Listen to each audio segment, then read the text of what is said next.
ನಮಸ್ಕಾರ ಎಲ್ರಿಗೂ. ನಾನು ನಿಮ್ಮ ರೇಖಿ ಮಾಸ್ಟರ್ ಮಧುಶ್ರೀ. ಎಂದಿನಂತೆ ಇವತ್ತು ಕೂಡ ಒಂದು ವಿಶೇಷ ಸಂಚಿಕೆಯೊಂದಿಗೆ ಮಾಟ ಮಂತ್ರ ಪ್ರಯೋಗ ಮಾಡಿದ್ರೆ ಏನೆಲ್ಲ ಆಗುತ್ತೆ ಅನ್ನೋದನ್ನ ನಾನು ಲಾಸ್ಟ್ ಎಪಿಸೋಡ್ನಲ್ಲಿ ತಿಳಿಸಿದ್ದೀನಿ. ಆದರೆ ಮಾಟ ಮಂತ್ರ ಪ್ರಯೋಗ ನಮಗೆ ಆಗಿದ್ರೆ ಏನೆಲ್ಲ ತೊಂದರೆಗಳಾಗುತ್ತೆ ಅನ್ನೋದನ್ನ ನಾನು ಇವತ್ತು ತಿಳಿಸ್ತೀನಿ.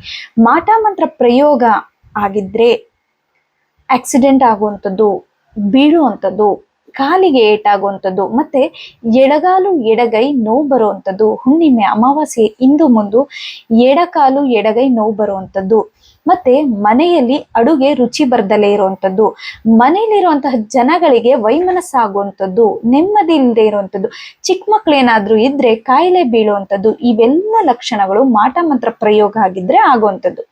ಇದಕ್ಕೆ ಪರಿಹಾರವೇನು ಅಂದ್ರೆ 8 ಶನಿವಾರ ಆಂಜನೇಯ ಸ್ವಾಮಿ ದೇವರ ದರ್ಶನವನ್ನ ಮಾಡಬೇಕು.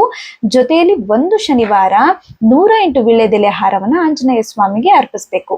ಇದರ ಜೊತೆಯಲ್ಲಿ ಆಂಜನೇಯ ಸ್ವಾಮಿಯ ದೇವಸ್ಥಾನದಲ್ಲಿ ಮೇಣ ಸಿಗುತ್ತೆ, ಆ ಮೇಣವನ್ನ ತಂದು ಹಣೆಗೆ ಇಟ್ಕೊಳ್ಳುವಂಥದ್ದು.